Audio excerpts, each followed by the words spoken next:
Hello everyone, welcome to S Chhawla maths classes. Please subscribe, like and share my channel. आज का हमारा बहुत important topic है eigen values और आइगन वेक्टर्स।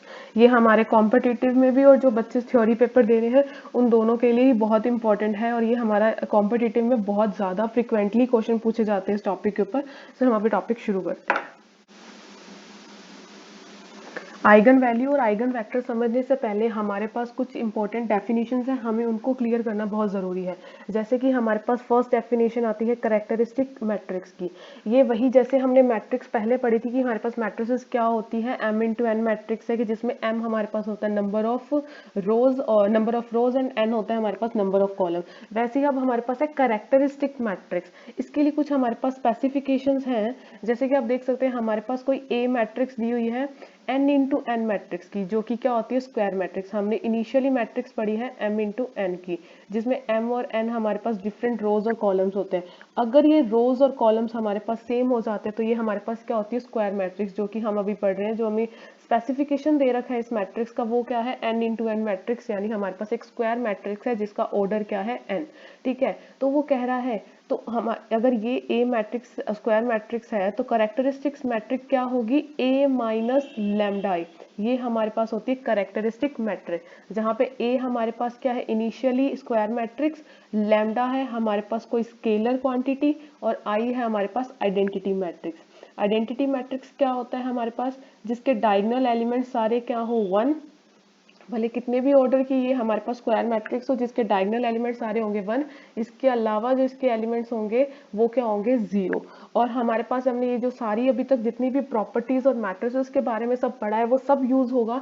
ये जैसे कि हमने पढ़ा था कि जब हम दो मैट्रिसेस को एडिशन और सब्ट्रैक्शन करेंगे तो हमारे पास क्या रहता है कि ये जो हमारे पास जिसके साथ हम मल्टीप्लाई सॉरी ऐड और सब्ट्रैक्ट करते हैं उन दोनों मैट्रिसेस का हमारे पास क्या रहता है, ऑर्डर हमेशा सेम रहेगा। तो अगर ये ए मैट्रिक्स n इंटू एन की है तो हमारे पास ये आइडेंटिटी मैट्रिक्स भी क्या होगी n इंटू एन की। ये हमारी कंसेप्ट हो गई, ये प्रॉपर्टी यूज हो गई यहाँ पे। इसके अलावा आप और देखोगे कि स्केलर क्वांटिटी लैम्डा, ये भी हमने सीखा था कि जब हम लैम्डा यानी कि जो स्केलर है वो क्या है, अगर हम मैट्रिक्स साथ मल्टीप्लाई करेंगे तो मैट्रिक्स के हर एलिमेंट के साथ वो क्या मल्टीप्लाई होगी। इसी तरह से मैंने इस मैट्रिक्स को समझने के लिए जनरल फॉर्म ली है आपको। ए हमारे पास क्या है, जो जनरल फॉर्म है A11 A12 से लेकर 1n तक। फिर यहाँ से ये पूरी ANN की हमारे पास n इंटू एन की मैट्रिक्स की ये एक हमारे पास n इंटू एन की मैट्रिक्स है, हमारे पास स्क्वायर मैट्रिक्स है। ये हमारे पास लैम्डा कोई स्केलर क्वांटिटी है, और ये हमारे पास आइडेंटिटी मैट्रिक्स है n इंटू एन की। तो हमने ये सीखा है, हम उन्हीं का सब्ट्रैक्शन और एडिशन कर सकते हैं जिनकी हमारे पास मैट्रिक्स का सेम ऑर्डर हो। तो दोनों का ऑर्डर सेम है तो हमने ये जो स्केलर है सबके साथ मल्टीप्लाई हो जाएगा, सिर्फ डायगोनल एलिमेंट्स में क्या आ जाएगा लैम्डा। तो जैसे ही हम इसको सॉल्व करेंगे तो हमारे पास वैल्यू क्या आ जाएगी, सारे सिर्फ एलिमेंट्स। आपको क्या याद रखना है कि करेक्टरिस्टिक मैट्रिक्स आपको पूछी जाए तो डायरेक्टली आप याद रख सकते हो, जितनी आप प्रैक्टिस करोगे उससे आपको अच्छे से क्लियर होगा कि सारे एलिमेंट्स वैसे ही रहेंगे, बट जो हमारे पास डायगोनल एलिमेंट्स है उसमें से सभी एलिमेंट डायगोनल के सभी एलिमेंट्स में माइनस लैम्डा हो जाएगा, जो हमारे पास स्केलर क्वांटिटी है। तो ये हमारे पास होती है करेक्टरिस्टिक मैट्रिक्स। फिर आता है हमारे पास characteristic polynomial and characteristic equation. आपको सिंपली समझना है कि ये हमारे पास देखो, ये है हमारे पास एक मैट्रिक्स a माइनस लैम्डा आई के फॉर्म में, ये होती है हमारे पास करेक्टरिस्टिक मैट्रिक्स। इसके अलावा जब जैसे ही मैं इसका डिटर्मिनेंट निकालती हूँ तो वो क्या आएगा, लैम्डा माइनस आई, यानी इसका जो डिटर्मिनेंट है वो मेरे पास आएगा करेक्टरिस्टिक पोलिनोमियल।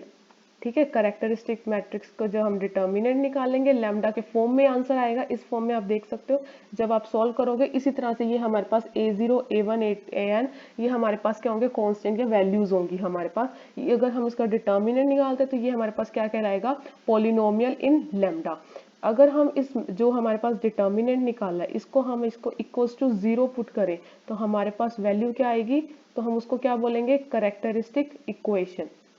इक्वल्स टू में 0 पुट कर दूं तो ये हमारे पास आएगी करेक्टरिस्टिक इक्वेशन। इस तरह से हम डिफाइन करते हैं कैरेक्टरिस्टिक पॉलिनोमियल और कैरेक्टरिस्टिक इक्वेशन को। और जो हमारे पास ये लैम्डा है यहाँ पे, ये क्या कहलाता है, कैरेक्टरिस्टिक रूट, लेटेंट रूट या फिर आइगन वैल्यू, इन 3 डिफरेंट नाम से ये जाना जाता है। आपको क्वेश्चन में किसी टाइप का भी पूछा जाए कि कैरेक्टरिस्टिक रूट या लेटेंट रूट कुछ भी, तो आपको इजीली क्लियर होना चाहिए कि ये क्या चीज है। ठीक है, तो लैम्डा को हम कैरेक्टरिस्टिक रूट भी बोल देते हैं, कई जगह पे लेटेंट रूट या आइगन वैल्यू। एक चीज और यहाँ पे कि इक्वेशन कि जितना भी इसका हाईएस्ट ऑर्डर यानी जो इसकी डिग्री होगी यहाँ पे, वो ही उतने ही इसके रूट्स होंगे। मान लो ये हमारे पास 3 × 3 की मैट्रिक्स है, तो लैम्डा क्यूब इस फॉर्म में हमारे पास कैरेक्टरिस्टिक पॉलिनोमियल बनेगा। तो कैरेक्टरिस्टिक इसकी हाईएस्ट डिग्री क्या है हमारे पास, 3। तो हमारे पास ये डिग्री क्या है, 3, तो हमारे पास इसके रूट्स कितने होंगे, 3। तो हम कैरेक्टरिस्टिक पॉलिनोमियल और कैरेक्टरिस्टिक इक्वेशन के बाद हम कुछ इसके एग्जांपल्स देखेंगे अभी कैसे सॉल्व करते हैं इसको। आप देखो यहाँ पे हमारे पास एग्जांपल है, कोई बड़ी बात नहीं। यहाँ पे आपको कई जगह पे a माइनस लैम्डा आई की जगह लैम्डा आई माइनस ए लिखा होगा, कोई दिक्कत नहीं है यहाँ पे हमारे लिए, हमारे पास आंसर में कोई दिक्कत नहीं आएगी। तो आप वही इसी तरीके से सिचुएशन सॉल्व करेंगे, जैसे मैंने आपसे सिखाया वैसे भी लिख सकते हो कि इसको 3 माइनस लैम्डा लेकर कर सकते हो, और -1 माइनस इस तरह से सॉल्व कर सकते हो। तो आप इसका जब डिटर्मिनेंट निकालोगे तो ये हमारे पास आएगा। तो इसको जब सॉल्व करोगे तो लैम्डा 3, इसकी हायर डिग्री कितनी आएगी, 3। तो हमारे पास डिग्री कितनी, हाईएस्ट डिग्री कितनी है, 3। तो रूट्स कितने हैं इसके, 3 आएंगे। अब सीधे सीधे क्लियर भी कर सकते हैं कि कितने की मैट्रिक्स है, 3 × 3 की, तो आपके पास कितने, 3 रूट्स होंगे। इस तरह से हमारे पास ये आ गया। ये तो है हमारे पास कैरेक्टरिस्टिक पॉलिनोमियल। अगर मैं इसके आगे इक्वल्स टू 0 पुट कर देती हूँ तो हमारे पास क्या आता है, कैरेक्टरिस्टिक इक्वेशन। इसी तरह से हम कोई भी आगे सॉल्व कर सकते हैं। अब हमारे पास आता है eigen values and eigen vectors को थोड़ा और अच्छे से समझने का तरीका। तो देखो हमारे पास क्या है, eigen values are defined in linear algebra. अगर आप देखो यहाँ पे मैंने अभी आपको बताया था कि जो ये लैम्डा है ये हमारे पास क्या रिप्रेजेंट करता है, आइगन वैल्यू। और जो ये अब देखो क्या है कि eigen values in linear algebra are scalars, ये स्केलर है, सेटिस्फाई। अगर ये इक्वेशन सेटिस्फाई करता है तो इसमें ये क्या है हमारे पास, लैम्डा आइगन वैल्यू, और जो v है वो क्या है, वेक्टर्स है, जो हमारे पास क्या कहलाते हैं, आइगन वेक्टर्स। इसी तरह से जरूरी नहीं है कि v के फॉर्म में हो, ये हमें x के फॉर्म में भी दिया जाता है, कई बार जनरल में हमारे पास वेक्टर्स है। तो जो इस इक्वेशन को सेटिस्फाई करता है उसके अंदर जो ये स्केलर क्वांटिटी हमारे पास लैम्डा है वो कहलाती है आइगन वैल्यू, और जो ये x या v के फॉर्म में ये हमारे पास कहलाते हैं आइगन वेक्टर्स। अब हम देखते हैं कि आइगन वैल्यूज कैसे फाइंड करते हैं। देखो अभी हमने ये एग्जांपल्स देखे थे, इसी तरह से हमें आगे सॉल्व करना है इसको। तो देखो जैसे मेरे पास ये आ गया कैरेक्टरिस्टिक पॉलिनोमियल, इसको मैंने इक्वल्स टू 0 पुट किया तो ये मेरे पास बन गया कैरेक्टरिस्टिक इक्वेशन। अब हमारे पास ये फॉर्म किस तरह से आ गई, मैं इसको लिख सकती हूँ। अब देखो मुझे ये यहाँ पे ये चीज़ क्लियर है कि मेरे पास जो ये इक्वेशन है वो कितनी, सॉरी 1, ये मैं इसको जो लैम्डा -1 का होल स्क्वायर है इसको मैं लैम्डा -1 इस फॉर्म में लिख रही हूँ। तो आपको ये पता होगा यहाँ पे कि ये जो डिटर्मिनेंट है वो कितने का, 3 × 3 ऑर्डर का। तो मुझे यहाँ पे ये चीज़ क्लियर है कि यहाँ पे मेरे पास रूट्स कितने होंगे, 3 रूट्स होंगे। तो ये हमारे पास क्या है, लैम्डा -1 इक्वल्स टू 0 पुट करूंगी तो क्या आएगा, 1। फिर इसको पुट करूंगी तो 1, तो 1 और यहाँ पे आ गया 2। तो ये टोटल मेरे पास कितने रूट्स हो गए, 3। भले दो सेम है बट ओवरऑल टोटल रूट्स कितने हैं, 3। ठीक है, हो सकता है ये डिफरेंट भी आए और सेम भी आए। ये हमारे पास कंसेप्ट जैसे इस तरह से हम पढ़ते हैं a minus B equals to 0, तो हम ये क्या लिखते हैं, या तो a इक्वल्स टू 0 और b इक्वल्स टू 0। उसी फॉर्म से हमने ये सॉल्व किया है, इस तरह से हम आइगन वैल्यूज निकालते हैं। अब हमारे पास एक बहुत ही इंपॉर्टेंट थ्योरम आती है कि जो हम डायरेक्ट आइगन वैल्यूज निकालने के लिए सॉल्व करते हैं कि eigen values of triangular matrices are the product of the diagonal entries. अब देखो ये हमारे पास 2 एग्जांपल दिए हुए हैं।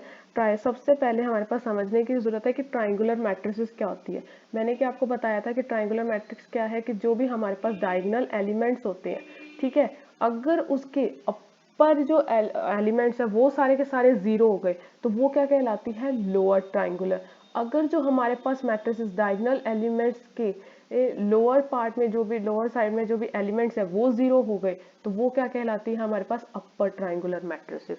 अगर दोनों साइड 0 हो जाए तो अभी कोई दिक्कत नहीं है। तो इसके लिए हमारे पास, हमें इसकी कोई इक्वेशन निकालने का कोई जरूरत नहीं, हम डायरेक्ट इसके लिए लिख सकते हैं इसकी आइगन वैल्यूज क्या होती है, इसकी जो डायगोनल एंट्रीज होती है, जो इसकी डायगोनल एंट्रीज है वही हम इसके, हमारे पास डायरेक्ट क्या होती है, इसकी आइगन वैल्यूज। कॉम्पिटिटिव एग्जाम में बहुत बार ये चीज पूछी जाती है, इस तरह से क्वेश्चन देके आपको पूछा जाता है कि आइगन वैल्यूज और इसकी डायरेक्ट आइगन वैल्यूज क्या होंगी, तो हम इजीली निकाल सकते हैं इसको। तो आप देखो ये हमारे पास आगे क्वेश्चन दिया हुआ है, ये हमारे पास कौन सी, ये डायगोनल एलिमेंट्स है, ठीक है, ये हमारे पास कौन सी है, अपर में है जो वो 0 है, तो ये मेरे पास कौन सी बनी, लोअर ट्राइंगुलर मैट्रिसेस।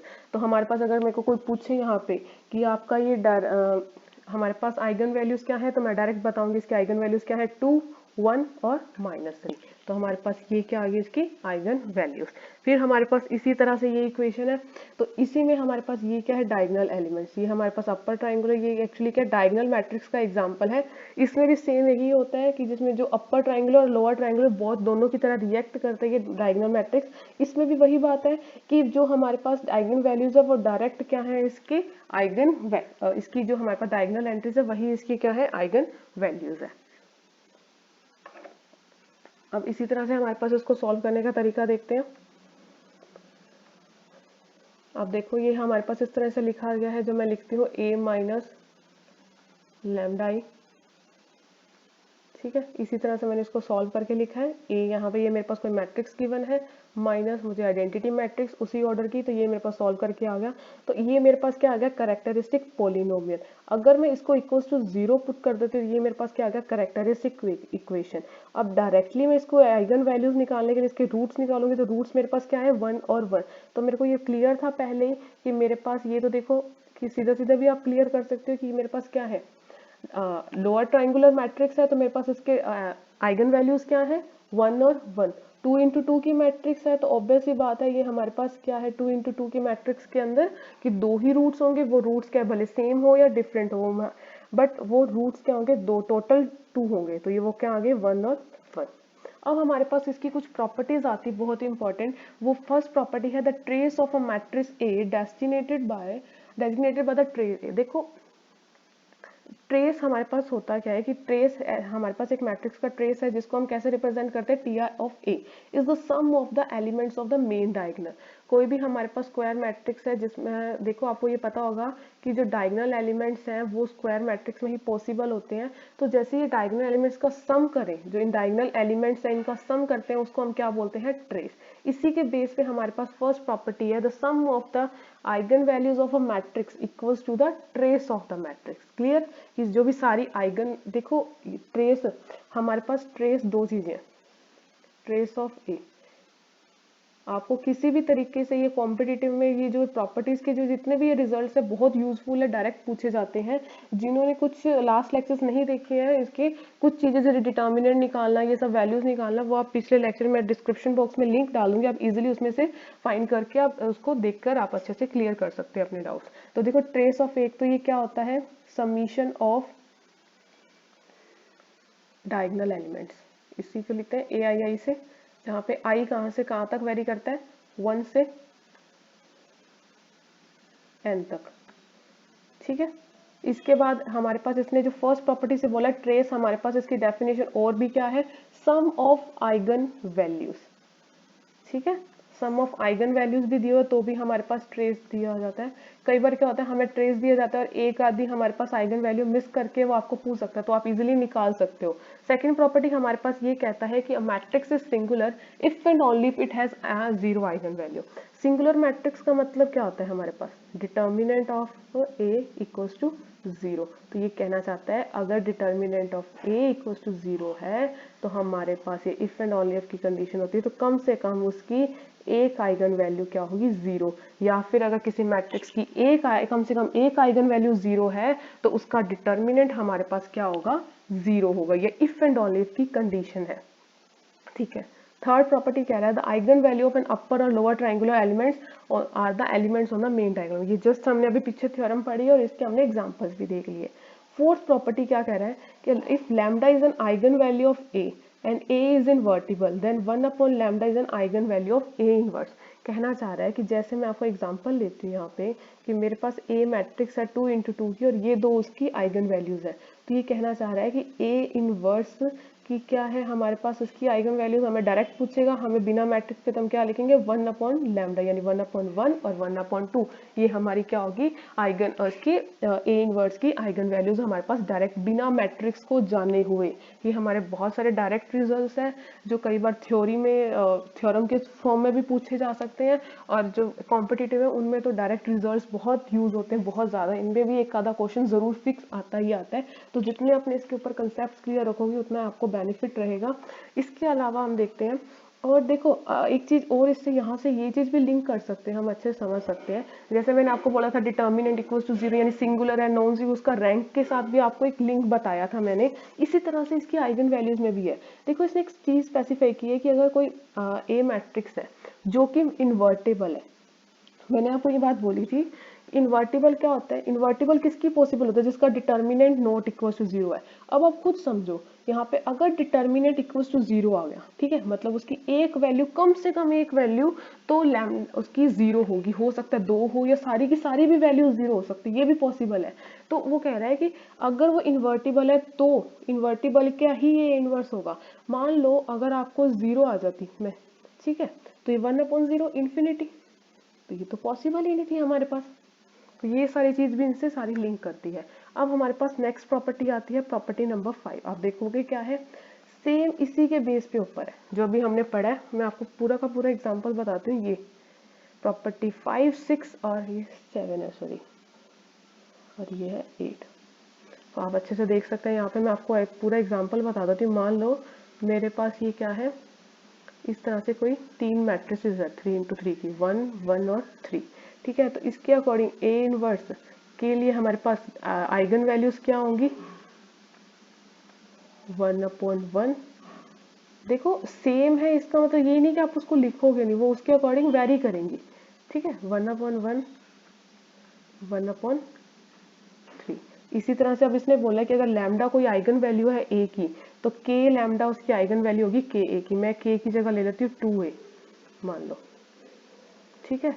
तो मेरे पास क्या आ जाएगा यहाँ पे, पूरी की पूरी 2 × 1, सेम यहाँ पे 2, और ये 2 × 3 क्या हो जाएगा 6। इसी तरह से अब तीसरा बोला कि अगर कोई लैम्डा आइगन वैल्यू ए की कोई आइगन वैल्यू है, तो के लैम्डा आइगन वैल्यू होगी ए की। मान लो ये ए की, मैं यहाँ पे ए यहाँ पे लिख देती हूँ 3 को, तो मैं यहाँ पे मेरी आइगन वैल्यूज क्या होंगी, ए की पावर 3, सॉरी 1 की पावर 3, 1 की पावर 3 और 3 की पावर 3। तो ये मेरे पास क्या होगी इसकी आइगन वैल्यूज। आप सॉल्व करोगे तो 1, 1 और 81, सॉरी 27।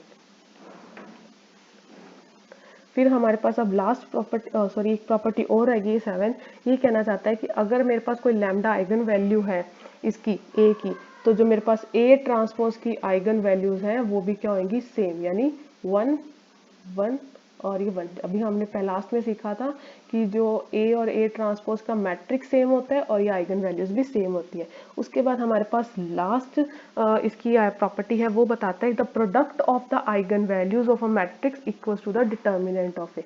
अभी हमने ये चीज पढ़ी थी फर्स्ट प्रॉपर्टी में कि जो ट्रेस ऑफ ए है वो क्या होता है, सम ऑफ डायगोनल एलिमेंट्स और सम ऑफ आइगन वैल्यूज। इसी तरह से अगर हम इन आइगन वैल्यूज का प्रोडक्ट करते हैं तो हमारे पास क्या वैल्यू क्या देता है हमें, उसका डिटर्मिनेंट देता है। ये देखो ये सब क्या है, डायरेक्ट रिजल्ट्स हैं। ये इस पे तो क्वेश्चन जरूर आता है कि आपको डिटर्मिनेंट की वैल्यू, ए की वैल्यू, इसमें कोई ए मिसिंग दे देगा कुछ ना कुछ। जैसे ये जो हमारे पास ये दो जो मैं अभी रिलेशन लिख रही हूँ, ये दोनों रिलेशन के ऊपर आपको क्या है वो कुछ ना कुछ क्वेश्चन दे देता है। इसमें से एक क्या, ट्रेस नहीं देगा, डिटर्मिनेंट नहीं देगा, या बीच में कोई आइगन वैल्यू नहीं देगा, तो उसके बेस पे आपको सोल्व करना पड़ता है, ठीक है। ये हमारे पास बहुत इंपॉर्टेंट है कि ट्रेस क्या होता है, sum of eigenvalues and sum of diagonal entries, दोनों ही इसकी डेफिनेशन है। डिटर्मिनेंट क्या होता है, sum of, sorry product of eigenvalues. अब हम इस पे क्या है, आइगन वेक्टर। अब हम इसका एक क्वेश्चन करना सीखते हैं कि कैसे हम आइगन वेक्टर्स निकालते हैं। मान लो हमारे पास एक ये मैट्रिक्स गिवन है 2 × 2 की। मैंने डायरेक्टली ही इसका सबसे पहले इसका आइगन वैल्यूज निकाल के रखी हुई है पहले ही, कि हम इजिली इसको सॉल्व कर सके, ठीक है, वही डिटर्मिनेंट निकाल के। अब देखो हमारे पास ये हमने रिलेशन पढ़ा था ax इक्वल्स टू लैम्डा। ये देखो हमारे पास लैम्डा की वैल्यूज आ गई। लैम्डा की वैल्यू क्या है, आइगन वैल्यू। अब हमें क्या चाहिए, आइगन वेक्टर। तो इसी रिलेशन से हमें x की वैल्यू निकालनी है। अभी x हमारे पास होता है तो एक कॉलम मैट्रिक्स के फॉर्म में होता है। मैं मान लो ये जो अननोन है, अभी मुझे यहाँ पे कुछ गिवन नहीं है, तो मैं अननोन यहाँ पे x1 x2 लेट कर लेती हूँ। तो सबसे पहले जो मैंने आइगन वैल्यूज निकालनी है -5 और 2, ये क्या है हमारे पास, ये देखो ये क्या होता है हमारे पास आइगन वैल्यूज है। तो ये आइगन वैल्यूज क्या कहता है कि भाई आप सीधा डायरेक्टली सॉल्व भी कर सकते हैं। आप ये देखो मैं आपको भी बताती हूँ कि देखो ये क्या है, a 1 2 3 -4, into x1 x2 equals to lambda, सीधा मल्टीप्लाई करेंगे तो हमारे पास क्या आ जाएगा, लैम्डा x1 लैम्डा x2। इस तरीके से हमारे पास ये आ गई। तो आप देख सकते हैं जब आप सॉल्व करोगे इसको मल्टीप्लिकेशन के साथ तो हमारे पास क्या आ जाएगी 1x1, मैं सीधा इक्वेट करके इसको लिख रही हूँ, 1x1 plus 2x2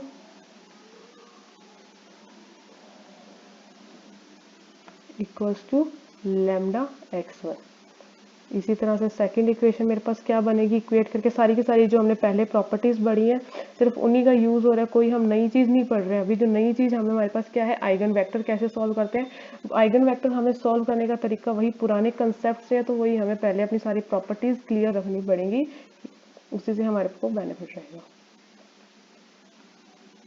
lambda x2 ये मैंने आपको सीधा निकाल के यहाँ पे वैल्यू रख दी, ये लैम्डा यहाँ पे ले जाऊंगी। जब हमारे पास क्या होता है, जितनी हमारे पास आइगन वैल्यूज होती है उसके अकॉर्डिंग हमारे पास आइगन वेक्टर्स वेरी करते हैं। तो मेरे पास जैसे फर्स्ट आइगन वैल्यू थी -5, तो मैंने -5 यहाँ पे पुट किया तो ये सॉल्व किया, -5x1, तो यहाँ पे जाके ये क्या हो जाएगा +5 है, तो ये मेरे पास ये ओवरऑल ये मेरे पास रिजल्ट आ गया। ठीक है, तो अब देखो हमारे पास दो इक्वेशन है, दो अननोन है, तो आप इसका सोल्यूशन निकाल सकते हैं x1 x2 की वैल्यूज। तो हमारे पास लैम्डा 1 के लिए इस तरह से ये x1 ये हमारे पास आइगन वेक्टर निकल जाएगा।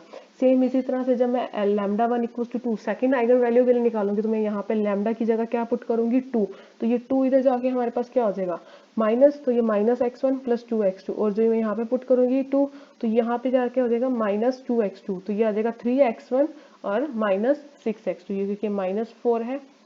ठीक है, तो ये हमारे पास इस तरह से हम सॉल्व कर सकते हैं। ये हमारे पास जितने हमारे पास आइगन वैल्यूज हैं उसके लिए हमें उसके अकॉर्डिंग हमें हर आइगन वैल्यू के लिए आइगन वेक्टर्स निकालने पड़ेंगे।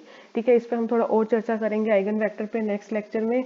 So thank you so much for watching. जिन्होंने टेलीग्राम ग्रुप नहीं ज्वाइन किया मैं आपको उनका लिंक भी डाल दूंगी, वो भी ज्वाइन कर लीजिए ताकि आपको रेगुलर अपडेट्स रहे। और हमारे पास जितने भी जिनको पिछले लेक्चर्स में डाउट है या कोई भी दिक्कत है तो आप मेरे को मेल ड्रॉप कर सकते हैं, या फिर आप मेरे को कमेंट बॉक्स में भी आप बता सकते हैं कि आपको जो प्रॉब्लम है आपकी जल्द से जल्द प्रॉब्लम सॉल्व करने की कोशिश करूंगी। Thank you so much.